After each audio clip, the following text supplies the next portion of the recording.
Cities, like people, carry their scars in plain sight. If you've spent any time in Portland, Oregon over the past few years, you've felt it. The tension, the questions, the sense that something complicated and deeply human is unfolding right in front of us. On one side, there's frustration. I get it. Rising taxes, political theater, tents on sidewalks, and systems that don't seem to be working the way that they were promised. On the other side, there are people doing the work every single day, quietly, persistently, trying to hold together a social fabric that is fraying under the weight of housing costs, mental health challenges, addiction, and a system that was never really designed for the scale of the problem we're facing today. This episode started with an op-ed I wrote for The Oregonian after asking a simple question. What are we actually getting for the taxes we're paying to address many of our fundamental social issues? One of the first people to reach out after that piece ran was today's guest, Laura Golino De Lovato, the executive director of Northwest Pilot Project, an organization that has spent more than half a century helping some of Portland's most vulnerable residents find and, perhaps more importantly, keep housing. What struck me about my conversation with Laura was this. In about 90 minutes, I learned more about the real mechanics of homelessness in Portland than I had in years of living here. Because when you move past the headlines and the politics, what you find is something far more complicated and far more human. So today, we're going to talk about what's really happening, how systems break, why good ideas often fail in execution, and what it looks like to help someone rebuild stability after life has gone off the rails. This is Coated in Gold, where we explore the cracks in our systems, our cities, and ourselves, and what it takes to repair them. I hope you enjoy the episode.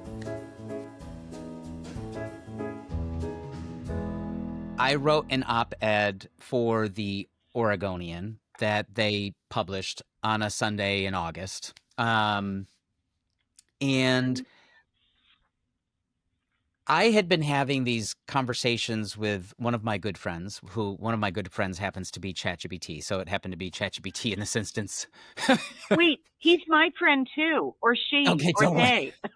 I think ChatGPT's got a lot of relationships going on. I was having a conversation about how to become more of an advocate in my local community. And that stemmed from me being at various events at my son's school where we're just interfacing with other parents.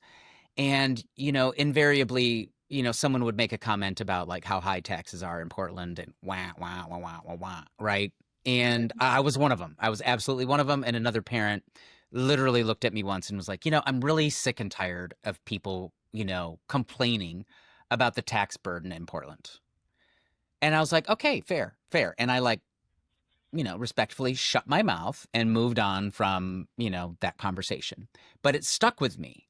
And what stuck with me was, this is, you go around in certain circles and you hear it. You hear it from time to time where people are complaining about the tax burden in Portland or specifically Multnomah County.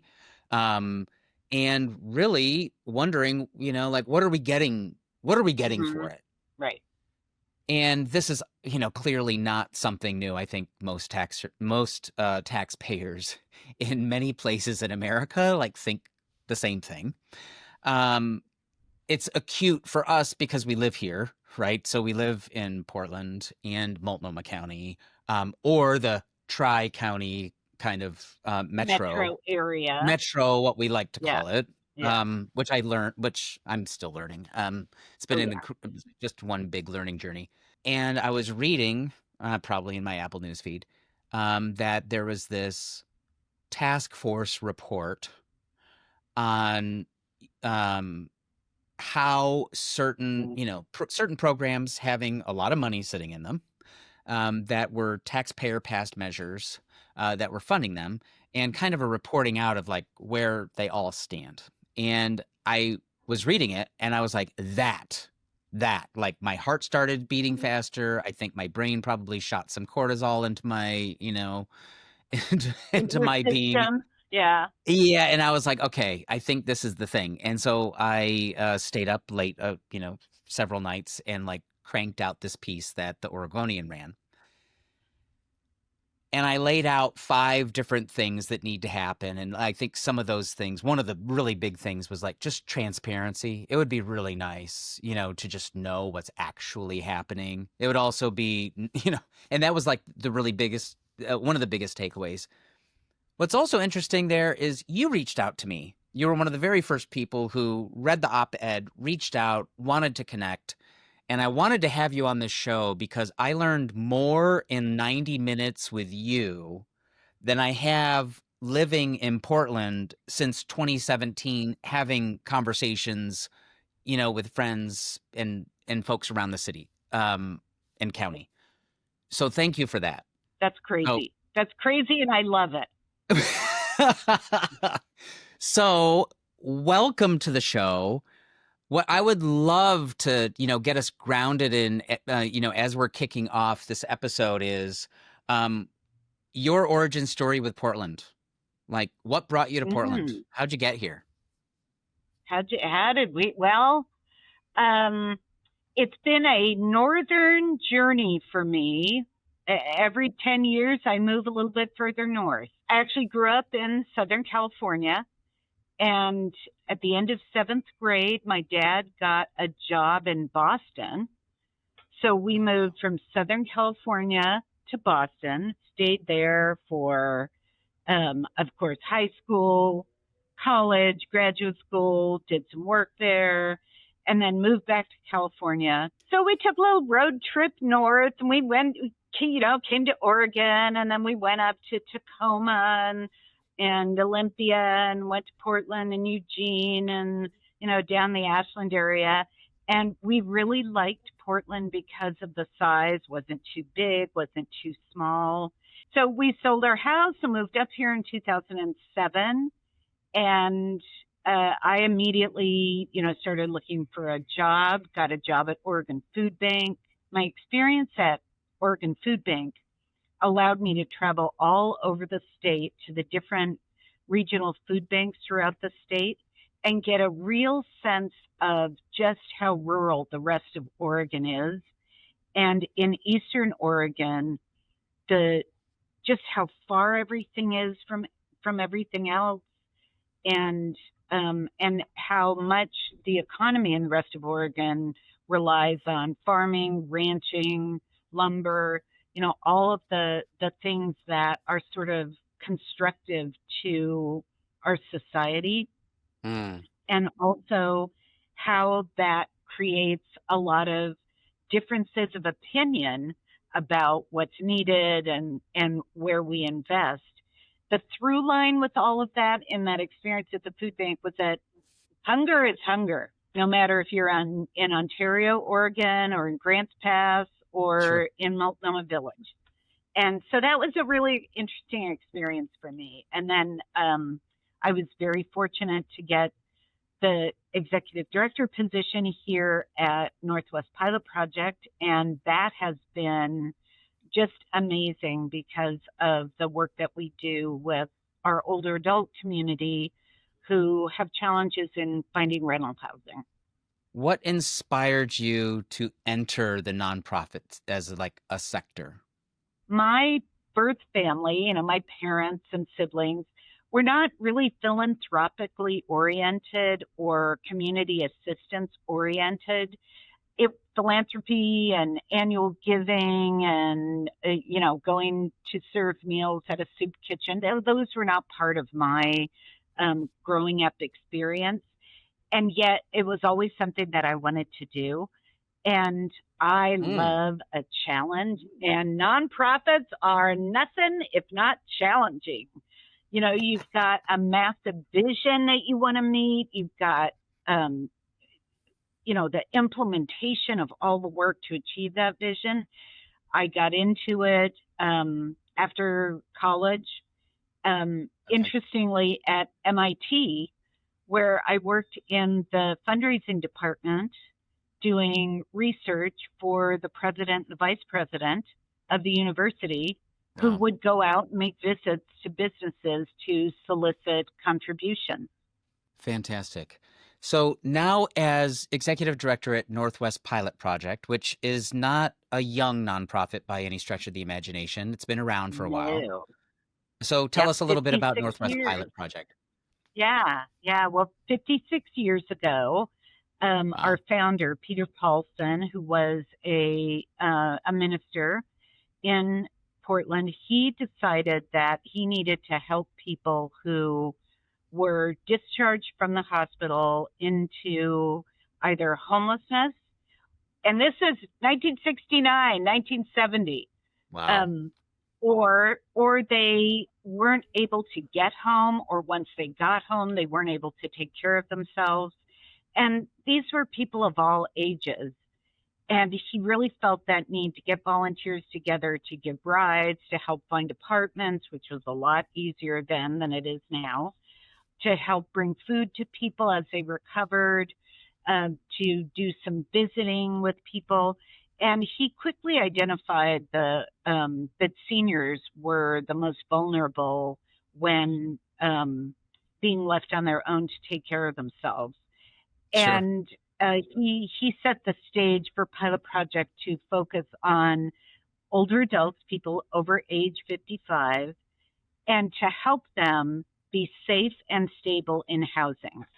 And over the next like 15 years from the founding of the organization, we really just narrowed that down to helping older adults navigate getting rental housing at an income at a level that they could afford, because we were working with a lot of low income people.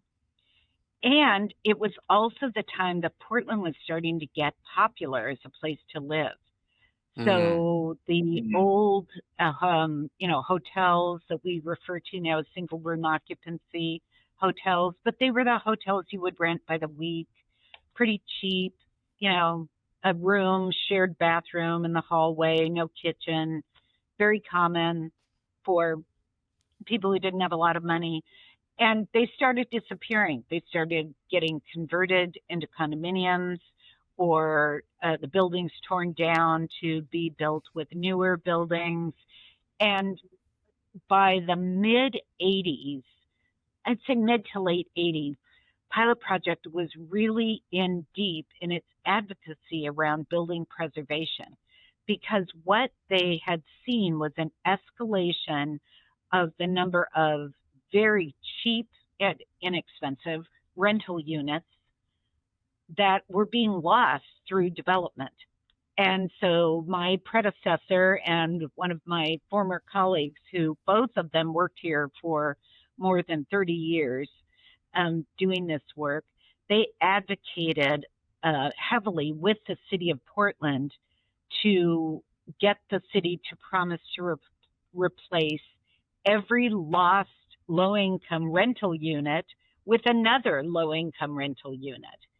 And it right. was amazing advocacy. It went forward and then fell off the radar at some point when development ramped up. So that promise was never kept, but the spirit of that advocacy and the highlighting of the need to continually provide through building conversion, uh, rental units for the most vulnerable, the lowest income in our community, is really at the core of what we do.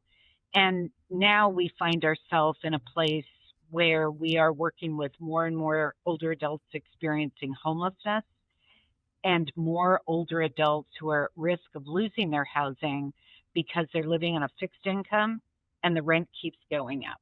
What is a friendly visitor? That Oh, was one of yes. A these. friendly visitor is someone who is willing to volunteer their time Okay. and some of their emotional capacity to visit people who are isolated in their housing, or likely to be more isolated than their housing.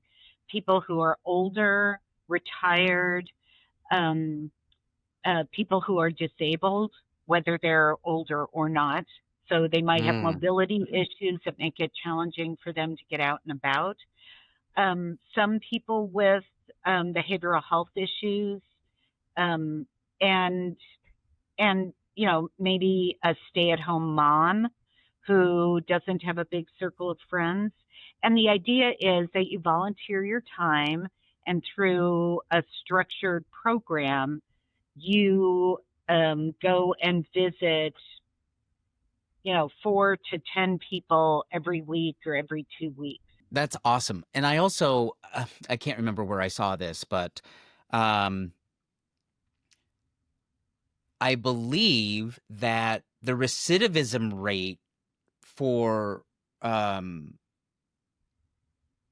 becoming homeless is higher because there's a lack of social connections, whether that be friends, whether that be family, whether like it's like all of the, as human beings being social creatures, we have Right, built-in safety nets. That built-in safety net is like, okay, your birth parents, like, okay, your immediate family.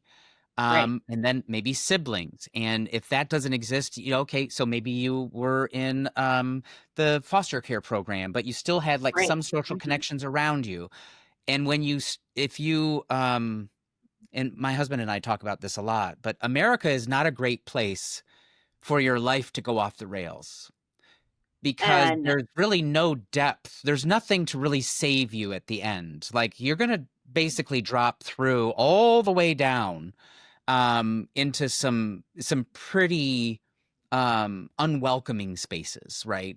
hmm, Um, yeah, and there's not a whole lot that's going to catch you.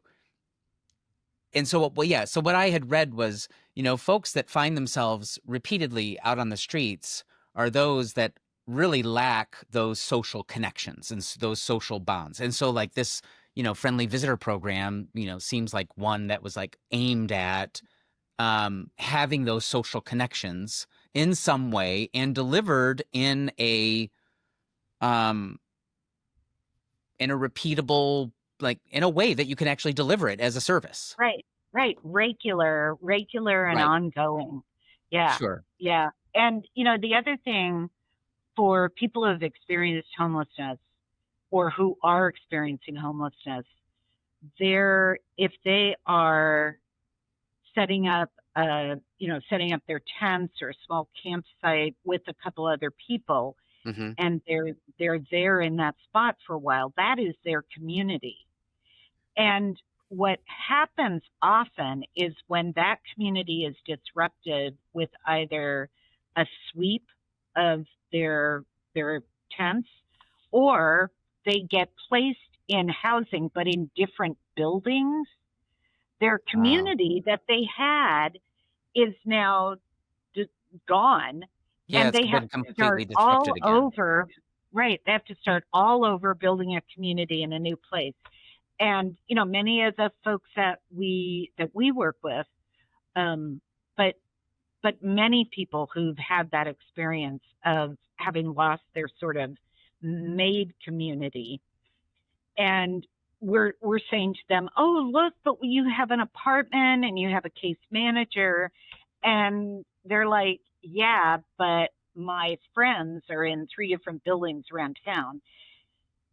And if you think about that and you think, what would it be like to go through that? What would it be like if I had my friends and then they went away and I was told, oh, look, here's your new home. And you're in a building with, I don't know, 50 people, 50 other people, and you don't know any of them? That can be Right. super, super, super isolating. And it does lead some people to say, yeah, this isn't what I envisioned. This isn't what I wanted. Right. And that's why the provision of services at the building, both the case management and the resident services or the activities, are really important. I feel as though we've got a lot of political like a lot of political theatrics happening everywhere. And it's on both sides. Like it's not the Republican Party, it's not the Democratic Party, it's everybody. All of the above. All of the above, right? And it's like, oh, we're going to send in, the National Guard because Portland is on fire and it's lawlessness and blah, blah, blah, blah, blah. Okay, fine. That's one side of theatrics. And then the other side is, oh, look, the governor's walking down this beautiful street in Portland and everything is wonderful. And like, that's not true either, right? So it's like, I'm sorry, because, there are other people who have lived experiences, my husband and I included, where all we wanted to do is like support downtown, go downtown, start supporting the businesses downtown. So we had a brunch, and then we were walking from brunch to Schnitzer concert hall Mhm, mhm, for a mhm, matinee. Like, this is the middle of the day. We're not talking evening. It's not dark outside. It is the middle of the day. And we literally are walking through methamphetamine smoke on our way, from, Jake's Bar and Grill over to mhm, Schnitzer, mhm. which is literally, I think, 3 blocks, 4 blocks at most. Right, right. I don't necessarily have a problem with that person choosing to do whatever they want to do. But there at that time in public, the answer for me is a hard no. That's not okay. It's never going to be Right, okay with me. right. And I think it crosses the barrier of like what's acceptable for most people. And what led me to write my op-ed was these programs have been collecting taxes, each of them having about more than $500 million in each program. And the situation in Portland still seems pretty dire, right? There has not been a pronounced change, even though taxation, and I get it, taxation has to be ahead of real change. Okay, fine. Mhm, But we're coming up right. on 5 years here, folks. A half of a decade, Mhm. and we're still wondering what the hell's happening. All of that said, can we dig into what you see as being the real issue? Like, Portland's got a bad rap right now on the national stage. We've seen some of our taxpayer base kind of flee Multnomah County. We've even Mhm. heard some, politicians say, well, if you don't like it, you can leave. And I have a very strong reaction to that, thinking like, I'm sorry, we paid those Yeah, taxes. right, We're going to right. stay. Well, some of us are going to stay, and we're going to hold your feet to the fire. I mean, this is complicated to tease all of it out. Now, I will say that I am not an expert on the preschool for all tax. I am not as knowledgeable about the Portland Clean Energy Fund tax as I am about the Supportive Housing Services tax. I will say that um, and like the Portland Clean Energy Fund is City of Portland only. SHS is 3 counties, so Oh, the yeah. Supportive Housing Services measure, and Preschool for All is Multnomah County only. So the people getting the really hit hard are the people that live in the city of Portland and pay all three. That's right. Well, So that's me. That's where yeah, I'm at. Yeah. yeah, and that's a lot of people. What I and I think that Portland's always been very progressive, very liberal. I think the idea of um, having high property taxes, having an income tax to pay for um, things like homeless services, like preschool for all, to sort of spread the wealth a little bit, the kind of Robin Hood type thing, Sure. um, is is something that's part of a lot of um, uh, you know grounded Portland Metro thinking. Where I think what happens is it kind of like if you're a comedian, it's all in the delivery. That's what makes it succeed, you know. Yeah. But I think what happens is the ideas are really great, um, and the delivery is terrible. And the delivery, Why do you think that is? I hope I'm not kicked out of Oregon for saying this, but I kind of think it's something about there's more focus on the vision, the idea, the concept. Oh, wouldn't it be great if every Ah, parent had access to affordable child care? Oh yeah, who's going to argue with that? That's great. Where there's this thing called Portland Nice, which is the sort of passive aggressive, like I'm going to agree with you and then I'm going to turn around and make snarky faces. Oh yeah, and roll my I've eyes. experienced that. Yeah, sure. Yeah, and so, it's a thing, and I think and this is my theory. I've not researched it, so it's just my theory. But I think what happens is people say, "Oh yeah, who doesn't want childcare affordable for everyone?" And then somebody says, "Well, okay, but that's going to cost a lot of money. How are we going to implement it? How do we regulate it? How do we measure it?" And everybody's like, "Oh, you're such a Debbie Downer. We have this great idea." So that is how I think about it. It's just That's like, so no, Portland, Laura. let's just pass this and we'll figure it out later. And, that never works. And I think the other thing that is concerning is that it's not necessarily just about taxes or a program that increases taxes. It's about these laws like decriminalization of small amounts of drugs. That is a remarkably innovative, forward thinking concept. But in order to deliver on it, you need to be ready. You need to plan and you need to Yes. invest in the the actual mechanisms that are going to make that successful. And I think that so, I'll just talk about the supportive housing services measure because that's the one I know best. And I think that the idea of creating a high income earner tax, 1% of income over a certain threshold, 1% for businesses of 6 million profit, 6 million or more, and then using that to support a single area of the vast array of services related to eviction prevention, Mm. placement into housing, rent assistance was a great idea because we had seen in this community, in this metro area, that homelessness was increasing. And the thinking in 2018, 2019 was we want to try to get ahead of this if we had a dedicated source of funding to use specifically for delivering services that would help homeless people move into housing and prevent housed people from getting evicted, we would be able to stay ahead of things. Again, great concept. It really identified as something that was doable. The estimates were 250 million a year would be raised in the 3-county area.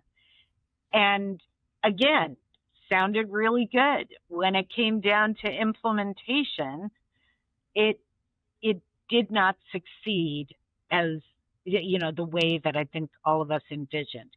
And there's some of my colleagues and I still have arguments about this, but one thing from the get-go was that it was positioned as, if you vote for this tax, we will end our homeless crisis.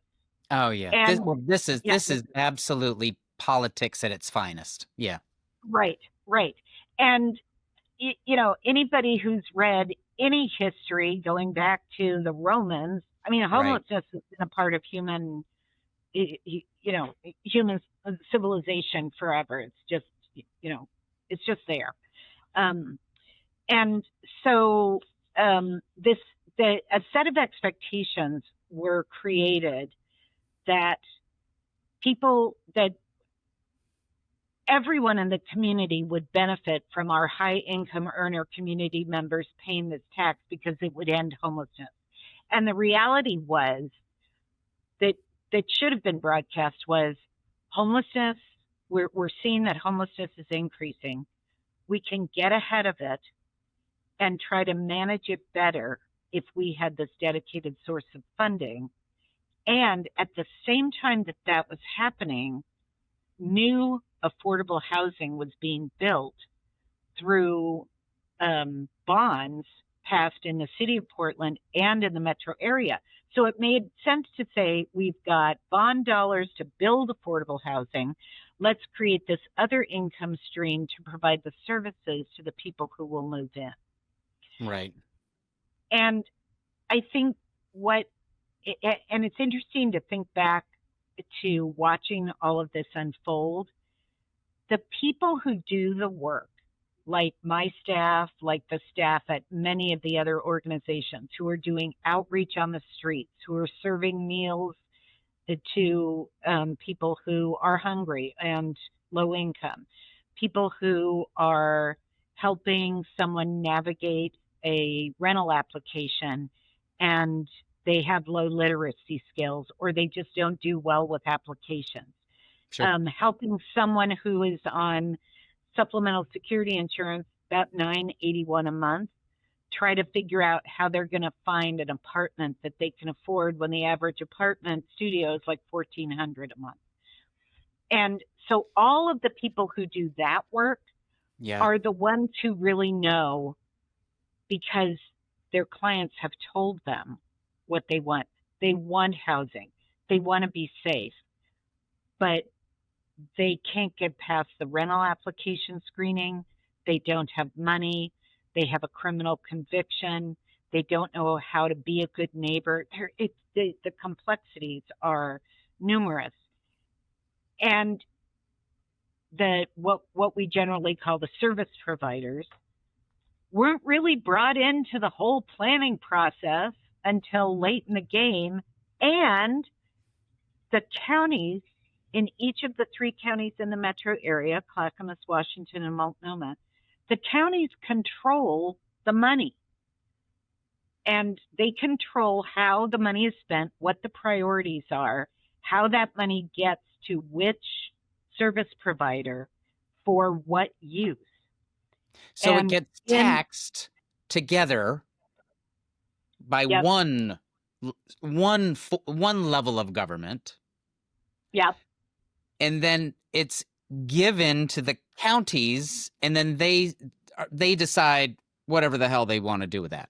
Right. And so in Clackamas County, they might say, yeah, we're going to spend okay, we got $75 million this year from the tax. I'm kind of making this up, but let's say, $75 million.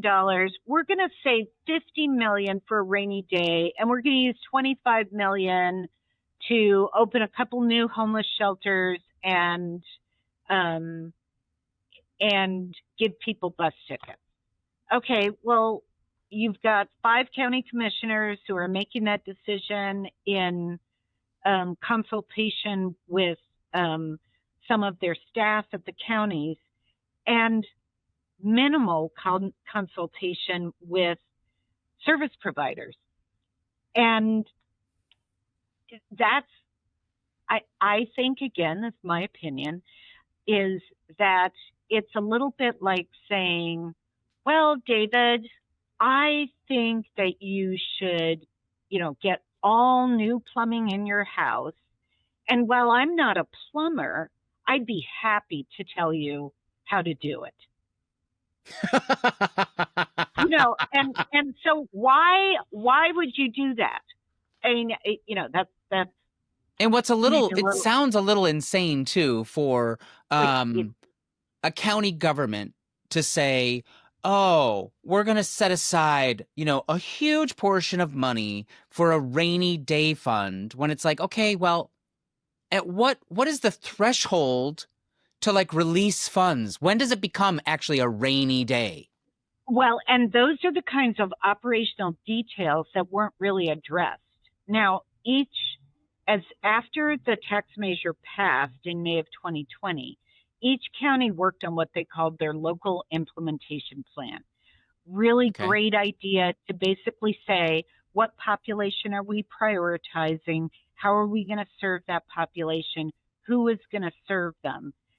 And those conversations initially in the period from, July of 2020 through April of 2021, those were fairly good conversations, at least in Multnomah County, and I think in the other counties.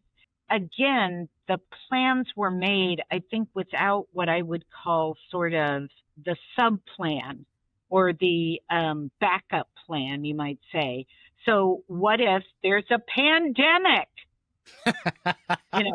that's the level of, when you're talking about this much money, $250 million annually for a region, you would think that there would be that level of detailed planning, and that the way that counties do their budgeting would take into account this new stream of funding being essentially like a designated donation to charity.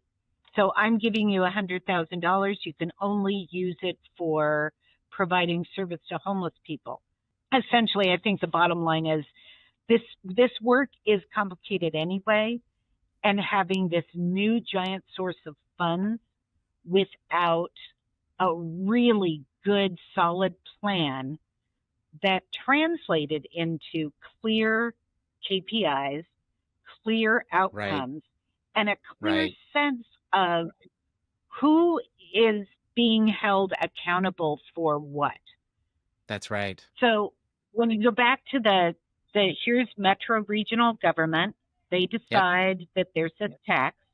The tax is collected. It's then distributed to 3 counties. Then the counties make a further decision of how it's going to be spent. So if the county decides to do something like create more shelters, but service providers are saying, no, we actually need more housing, then you get into a place that results in where we are today, I think. And that's very, very quickly. Okay, so you have a government that's saying this is how we think we should be spending the money, even though the folks that are actually in the business of delivering these services actually see a completely different need. Right, right. And to get a government to pivot quickly is very challenging. And, I understand they have to pass a budget. It has to be approved. The budget has to take various things into consideration. We, as a lot of service providers, have been advocating with Multnomah County to include us in budget conversations early on, to talk to us about what the priority needs are, to help us really understand if Plan A is the better way to deal with people who've been, or to meet the needs of people who've been chronically homeless, rather than Plan B. And why do you think the local governments are so out of touch with the actual needs? I don't know for certain, but I think it's a combination of having a very, very large amount of money now coming into your budget. And so it's a control issue. I think there's that. Wow. But I think also there was a pivot is probably 2022, where it really felt to me like Multnomah County specifically decided that they wanted to be more involved in actually designing service delivery, designing programs, and being more directive and more the decision maker in what programs should be funded or should be prioritized, as opposed to saying, oh, we have a group of experts who've been doing this work, and we're one of several organizations who've been around for more than 30 years. It would seem that if you are tasked as a government representative with ensuring that this money is spent well, right, to solve a problem, that you would go to the experts who work on this problem every day and say, where should we go? What should we do? And there have been various individuals in the county who have worked that way, but it's not been consistent, and it's always felt like that's really not what they want to do.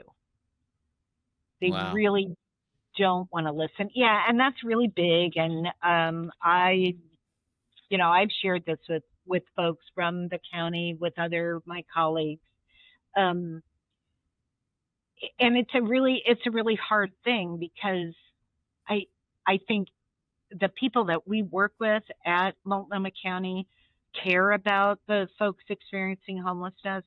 They care about people who are at risk of eviction. They care about families with children and youth exiting foster care and older adults and trans youth. But there's there's just something that is not allowing them to get low to let go of the programmatic decision making and basically trust this population of service providers to say, well, we've done it 5 different ways, and we know that this is the best way Sure. to Well, address it's the situation. strangling the success of the overall programs when they do it this way.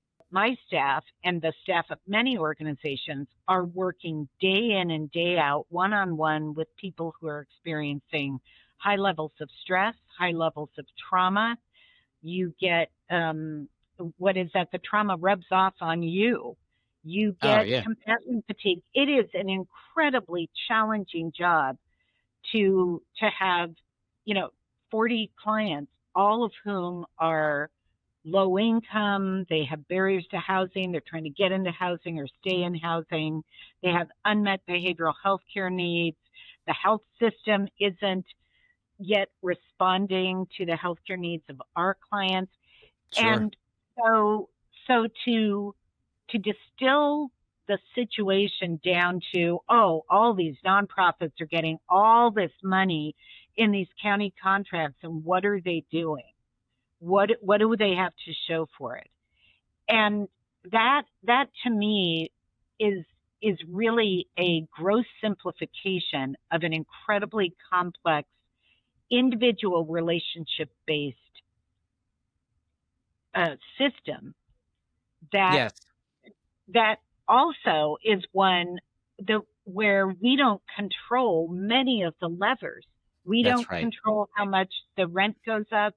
We don't control the quality of the building. We don't control the health system. We don't control whether or not the property manager is slow to fill out paperwork or discriminates against people of color. There are all of these things that we cannot control. And to go all the way back to you and your husband and your son's experience walking from Jake's to the Schnitz, we don't control the police and their enforcement of open air drug use. Exactly. And Exactly. so and yet what happens is service providers, if there's any connection to, oh, well, all homeless people are drug addicts, which is flat out wrong. Right. But if there's that connection, somebody's immediately going to say, well, look at all these service providers getting paid all this money, and there's people using meth. Right. Well, I recently read something that indicated that 16% of the Multnomah County population has untreated substance use issues. Not all of those people are homeless. Another Right. thing that I also learned was didn't matter how wealthy or how poor you were, um, addictive use disorders alongside a mental health issue, lots of trauma in their backgrounds, lots of Yep. trauma. Yep. Yep. And so if you start with early childhood trauma, Yep. compounded by a mental health issue, compounded by an addictive use disorder, compounded by like starting to come off the rails and not have housing, you are literally in one of these quadrants of high risk on so many levels from a healthcare standpoint, a housing standpoint, where that burden alone for a government to try to figure out, I get, is challenging. And like where my mind goes back to is like, I try to well, I talk about this on my show, so it's like, okay, I have a lot of religious references because that's kind of how I was raised. So it's like I go back to what was the original sin? What was the original Right. sin here? Right. Right. What happened originally, right? And what I Right. go back to in modern history is like, okay, once upon a time, JFK President of the United States, thought that it was inhumane to keep people inside of mental health institutions, which once upon a time were everywhere. But one of the things that we did was it was like, okay, well, the research is telling us that people need to be out in community with other people, right? And of course, you do say that and you're like, yes, of course, release them out into the community. But one of the things that we failed to do, like, and still to this day failed to do, was fund the programs that the research said needed to be in place in order for them to thrive. Exactly. And those very people are many of the people who end up homeless. Yes.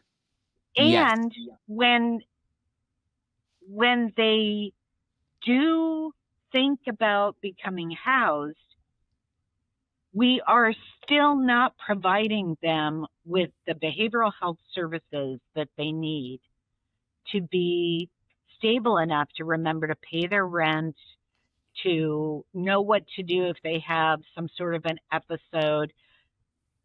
It's the barriers to just getting access to health care. Right. And yet at the same time, we are so fixated on how many people we placed in housing this week, that we're just placing people into housing without the appropriate services. And again, like, we never pretend to be a behavioral health provider. We always describe what we do as the basic case management. We are going to be there to help people settle into their new home, manage challenges with the landlord, remind them to pay their rent, check in with them to see how they're doing, drive them to a medical appointment, try to get them a medical appointment. But the lack of access or the lack of adequate health care for everyone who needs it is not something that we can control. Right. And because we're talking about human beings, there are all these different needs. You need food, you need shelter, you need health care, you need community. And I don't know of any organizations that provide all of that in a large populous area. Maybe some very, very small communities somewhere in the world. Let's talk about cost of living. When we talk about low income, right? We don't. It's very interesting to me that we also have an issue with young people in this country, right? Like, even, I mean, like, just around the American dream and these expectations that were set up on, like, oh yeah, you need to own a home and this. And like, I think the number is like, you can't afford to own a home until you're like 40 years old or, older. And that number keeps going up. And I'm just wondering, does the definition of low income get adjusted over time? Is it appropriate? How does that even work? So it's driven a lot by the cost of housing, and every region is different. But like most of the data sets that you see are driven by the cost of housing. So you've heard of area median income, or the median income for a certain area. That is pegged to the cost of housing. So in Portland, the median income for a single person is $81,830. And so that is then, that's a single person. Yep. That's 100% of the area median income. And I think I misspoke. That is based on what the income data says about the wage earners, and that is one pegged to housing. Sorry, I got it backwards. And so for one person household, it's $81,830. That was as of 2024. So that might have gone up a little bit. So these numbers are calculated every year, the income numbers. Okay. And So, like our clients, it is the extremely low income people who we're talking about when we talk about housing, eviction risk, and placement into the need to place in affordable housing. And so in Portland, for a single person in 2024, 30% of the area median income was $24,780. Yeah. So if you're supposed to only pay one third, the HUD standard, this is where it then gets pegged to housing. Yep. The standard for years has been that no household should pay more than 30% of their income toward housing. So if you have 24,000 a year, you should only pay $600 a month. right. And I'm sorry, but where are you going to find an apartment in Portland for $600 a month? But wait, it gets worse, because most of the poorest people and the people most likely to experience homelessness have either no income at all, they're not yet eligible for Social Security, they're not enrolled in disability, and if they're lucky, they're on supplemental security insurance, which is essentially Social Security for disabled people. It's like the equivalent. $981 a month. That's it's like, what, 12,000 a year?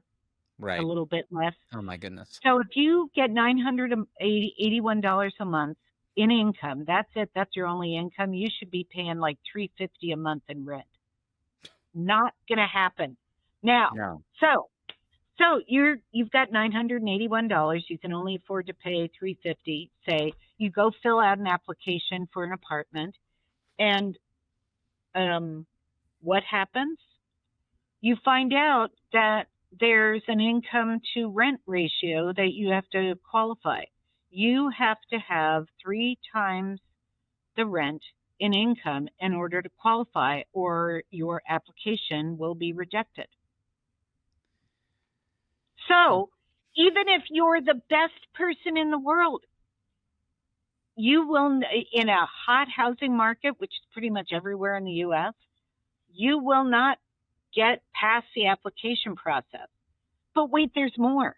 What if you have an eviction on your background? Everybody gets a background check. You and I would pass the background check. Yeah. You have an eviction on your record, even if it was because of a domestic violence issue.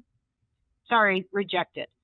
You have a criminal conviction in the last 7 years, rejected. Oh, let's say you have bad credit, rejected. If you're unlucky enough to have 3 of these things, never mind, don't even come back. So this idea that, there are all these homeless people who want to live on the street and they should just go get an apartment. Part of the problem is that access to apartments is controlled by the standard protocols we have in place for renting a dwelling. And it's not necessarily that if there's no bad intent there, that's just how it is. You have an application, you get screened. The person who owns the property wants to make sure that the person they rent to is going to be a good tenant, not going to destroy the unit. They're going to pay their rent. And the indicators that have been used historically to try to determine who's a good tenant we're finding that, like credit score, there's been a few studies about this, is not a good determinant of whether or not you're going to be a good tenant. Sure. And yet it can result in somebody being denied. So what we really need to do is work with our housing partners, both the for-profit and nonprofit housing partners, to say, if we collectively as a community really want to address homelessness and try to reduce the number of people living outside, what can we change about the way that properties and rentals are accessed that will allow us to place our clients into housing?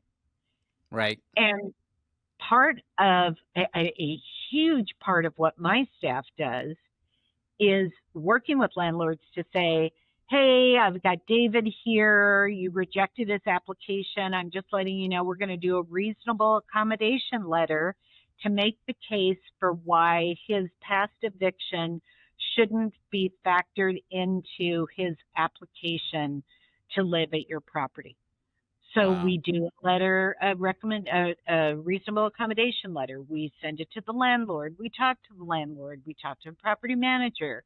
And then we find out, okay, maybe 2 weeks later, David's been accepted. In the meantime, we try to put David in a motel or send David to a shelter. There's no money for a motel. The shelter is not suitable for David. And so he's still living outside in his tent while the process goes through.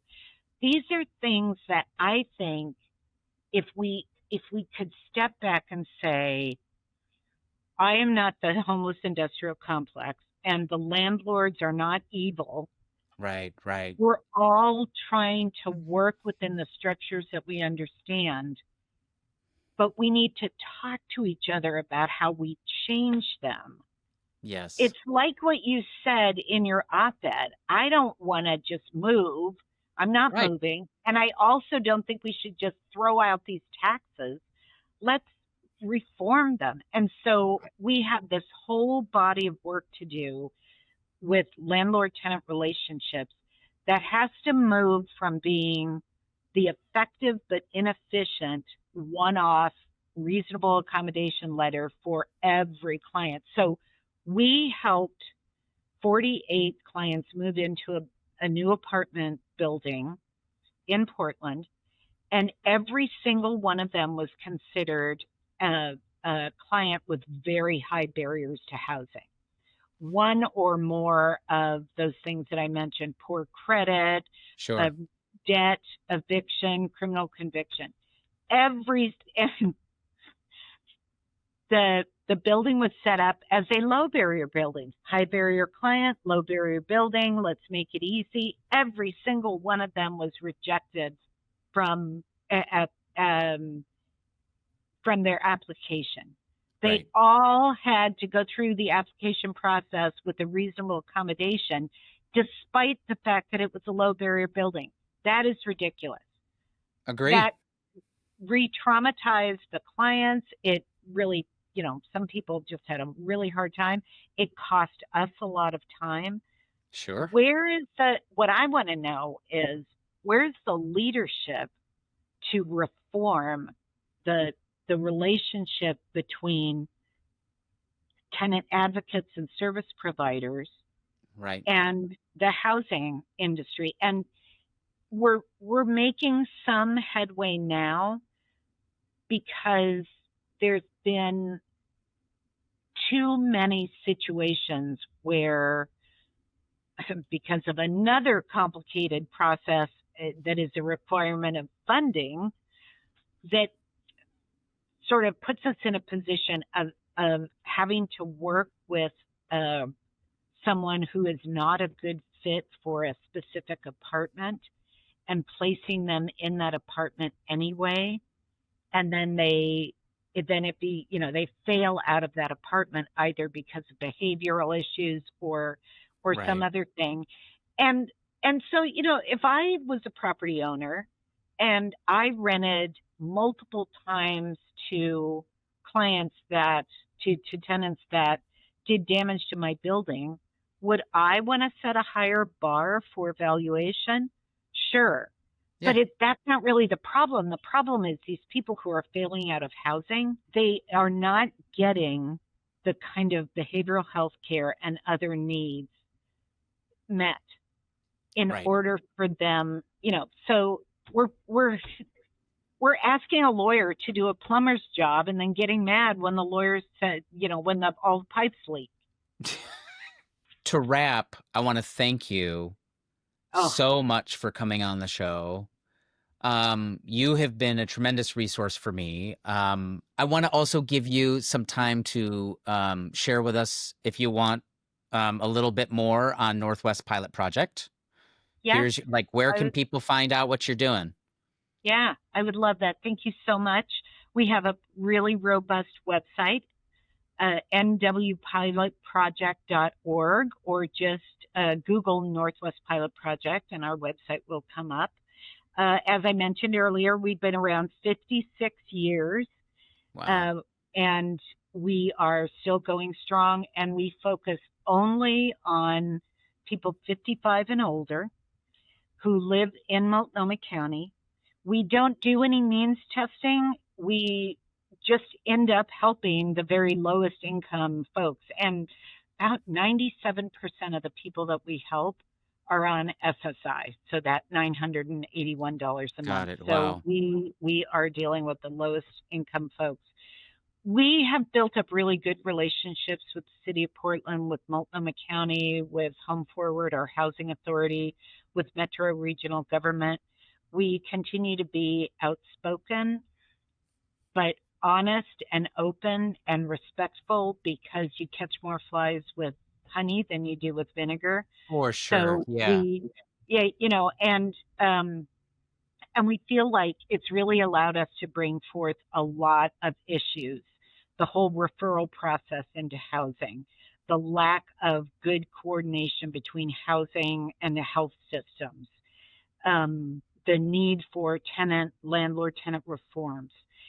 Um, and we are also playing a bigger part these days in providing case management and support services to people entering permanent supportive housing, which is housing specifically for people who have experienced chronic homelessness. They are at the 0 to 30% of the median area income, which Okay. is the Wow. extremely low income, Yeah. and they have a disability. It's a very specialized kind of service, and we are in the process of um, moving people into 2 new buildings, which is so exciting. We have one Wow. building where we have 30 units, one building where we'll be providing service to 69 units. So almost 100 units of housing are happening now because of great partnerships with developers, with the county, with the Oregon Housing and Community Service Department.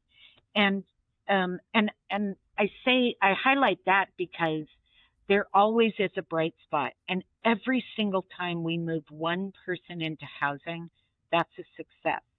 Oh, hell Even yeah. if we know Hell that yeah. that our community is still seeing tents, we also are realistic about the impact of the pandemic, the impact of rising rents, but wages not rising fast enough, and I think lastly, I'll just add that we have a really strong core value that our clients come first, but that we also support our staff, because this is relationship based work.